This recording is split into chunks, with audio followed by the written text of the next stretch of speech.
Hello, my name is Becky Parry, and I'm an independent researcher, and I'm really pleased to be sharing with you a piece of work focused on the future of public service broadcasting and young women's perspectives about that topic in particular. We wanted to ask young women what they thought about public service broadcasting, but we were very aware that that term might not mean a great deal to them. And we didn't just want to gather that as evidence. We wanted to actually get underneath what they might imagine public service broadcasting to be if they had a deeper understanding. So we did a lot of work introducing research to the group of young women and asked them to think about what they would do if they themselves were public service broadcasters and what stories that they might tell if they had that decision making that public service broadcasters might have. So we worked in a very collaborative way. We used arts-based methods, and I worked with an organisation called Chol Arts, who specialise in co-production with young people, using a lot of drama, but we used a lot of other digital creative forms as well. So it was a collaborative process, and young women were invited to create stories using digital media, including 360 film, a digital exhibition, photography, interactive stories using Twine. And they use these different tools to understand the creative process of storytelling, so they could also tell us more about the stories that they would like to be told more, and particularly from the perspective of young women. We worked with groups of young women from two different sites, a site in Sheffield and a site in West Yorkshire. And it was important to say that the young women that we worked with were from a very kind of diverse range in terms of there were neurodiverse young women in the group and also LGBT plus young women and quite an ethnically diverse range of young women. And we feel that this is really important because we did have a very big range of perspectives. So we're not really presenting one story here. There's a lot of different stories. We're just trying to kind of distill that down so that there are some useful insights that broadcasters can think about, kind of critical prompts to think about how we're representing and including those young women in future content that we make. When we had worked with the young people over a period of time, we gave them this task of co-curating and co-producing their work into an exhibition that went into the Chola van, which is a van that can tour around and share exhibits. And we did that in South Yorkshire and West Yorkshire in two different public spaces. So we could get the kind of perspectives and responses from a wider public audience as well. And the young people could see how their ideas and their work were received by other wider audiences. And what I'm going to do now is, rather than tell you any more about the project, I'm going to signpost the fact that we have a digital version of this exhibition, which you can access on Mozilla Hubs, and it gives you much more detail about the different creative projects that were involved. And I'm going to move quite quickly on to just sharing some of the insights from the project and also some of the recommendations that we'd like to make as a result. So the first insight that we want to share is something that we think came out really, really strongly in both of the groups of young women that we worked with, and is backed up by lots of other research as well. And this is a sense that young women are already making content in their own time, in their own lives, and using digital media to do that, and also sharing it with others. And we used to have terms like user-generated content for this, but this is now really accepted as young people are making digital media content. And that seems to be something that needs to be taken into account more in both education and in terms of how we're thinking of young women. So they do have some knowledge of the production process. They are creative practitioners, that they do have a strong sense of the stories that they want to tell, and we can learn a lot from that. So this is an important thing for broadcasters to bear in mind, that the young women are not simply consuming content, and perhaps they never were, but they are also making their own content, and we should be paying attention to that. Perhaps unsurprisingly, we found that young women were extremely nostalgic about certain children's media experiences that they'd had, and particular sorts of children's television programs that they'd loved. They didn't particularly link that to a particular platform or even link it to a public service broadcaster, even though often their favourites were from those providers, but they were really nostalgic and felt that that was something that was really important to their identities and their development as children. And when we talked about some of the kind of recent events in the UK in terms of changes to what broadcasters are going to be around in the future and about changes in funding for children's television, they were really quite passionate about the need for television programmes to be made specifically for young children. They were often talking about children younger than themselves. They were talking about the needs they had as young girls, and that was really important. So it was interesting to see that really tangible favourites coming to the fore. The term public service broadcasting, as I've said, wasn't that familiar to the young women that we worked with. But again, through engaging with research and thinking about the role and the responsibilities of public service broadcasters, they were quite strongly expressing ideas about representation, and particularly that young women should be represented in particular ways, but also that there was a responsibility to tell the stories of the North, and particularly in terms of neurodiversity. So this idea of representation was very strong. And just to say a little bit more about that, so through the photography exercise particularly that we did, and also a short film production, we found this idea of representing in positive ways things that are often represented in negative ways really strongly coming through. So one example was young people thinking that neurodiverse young people are often presented in as lonely or as outsiders, and they wanted to see new and different representations of neurodiverse young people in particular. They also had some really strong ideas about the way that women were presented in media more broadly that were really interesting and came out strongly. But another point that we found fascinating was their interest in, they didn't use this term, but we have subsequently found this in other research, this idea of incidental representation being something that increasingly valued. And by that, I'm getting at this idea that you might have an LGBT character, or you might have a ethnically diverse character, or you might have a woman character, but the story isn't about those features. And the young women, there was a lot of love for Adventure Time for that very reason, that there was a kind of advocacy of it just being normal, like nothing to see here. This is just part of everyday life.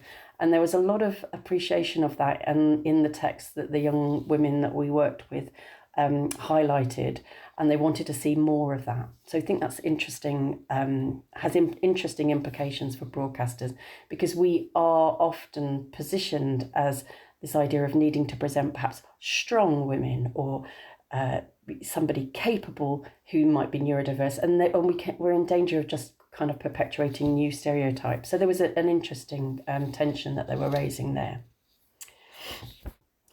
Something else that we found when we looked at lots of examples of media was that we use this term on the cusp.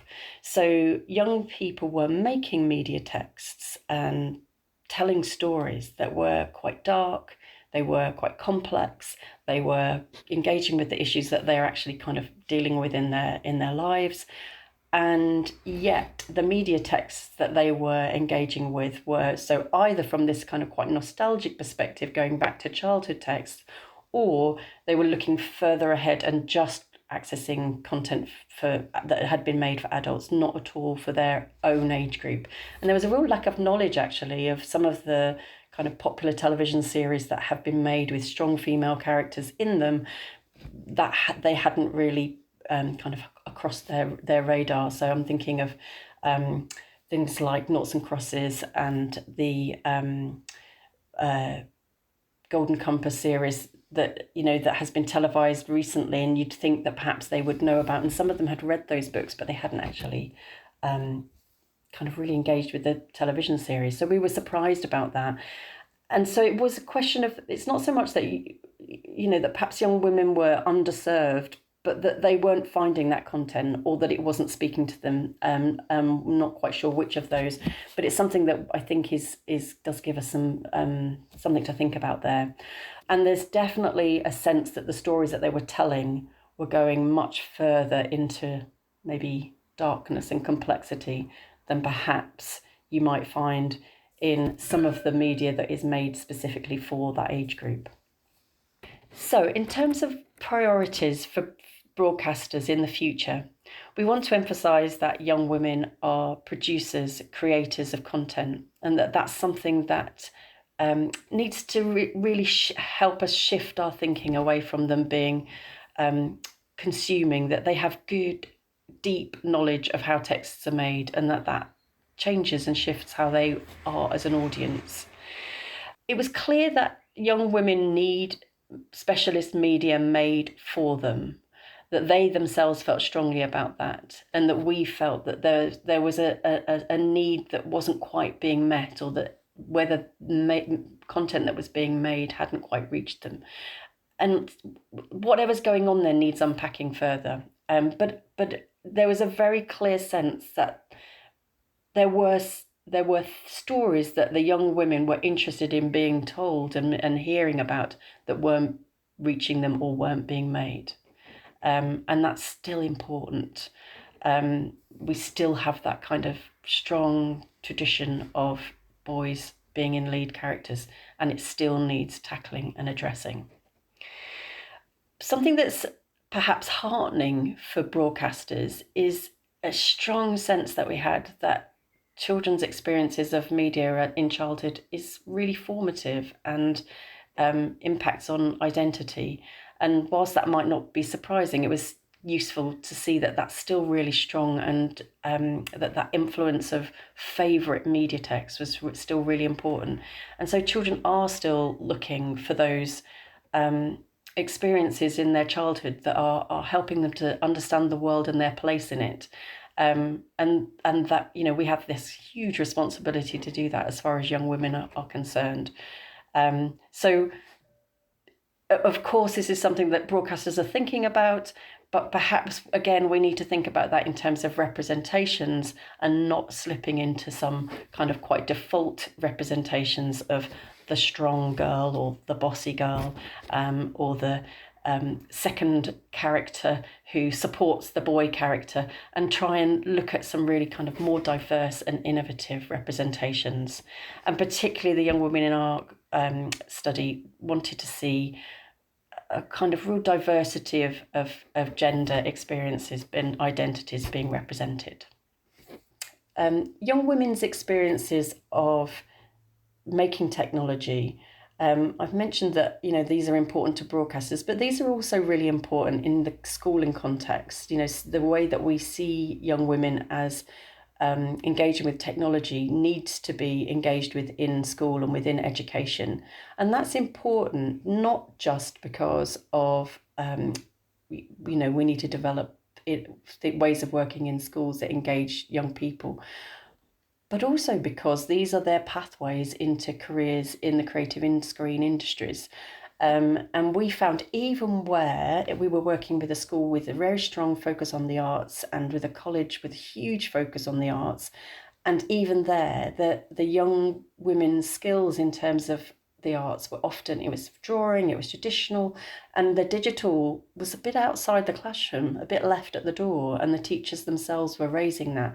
And it was interesting to think, well, how do those young women then think about a career in the media industry, where their experiences are kind of slightly disconnected from their education, and they're not necessarily making those links that that interest that I have in creating an interactive story using digital technology might actually then also lead me into a different type of career.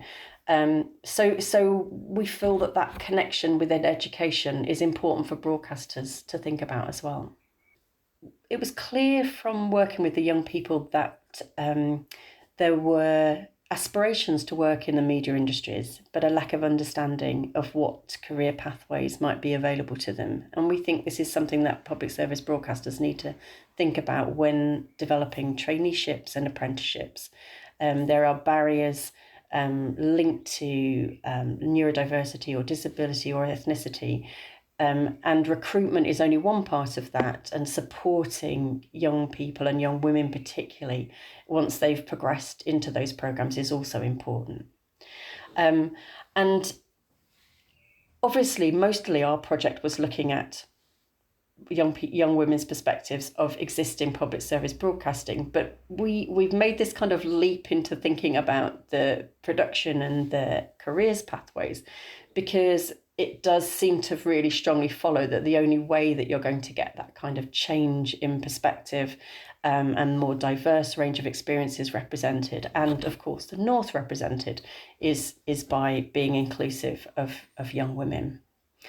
And this speaks to our final point, which was really at the heart of everything that we did, which was to put digital technologies such as 360 film production, 360 sound production, alongside kind of maybe more traditional photography and creative writing.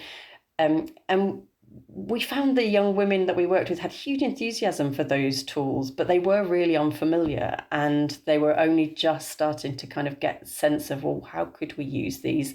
And particularly not just about engaging with content, but thinking about how could they actually make things with them themselves and be authors themselves. So there's a lot of work to be done there, I think, in terms of putting young people and young women particularly in spaces where they're shaping where new technologies are being developed, because we know that there's lots of innovation in terms of things like augmented reality, virtual reality, and we want women to be in those spaces. And in order for women to be in those spaces, we need to make sure that younger women are sort of getting opportunities to engage with that technology as early as possible.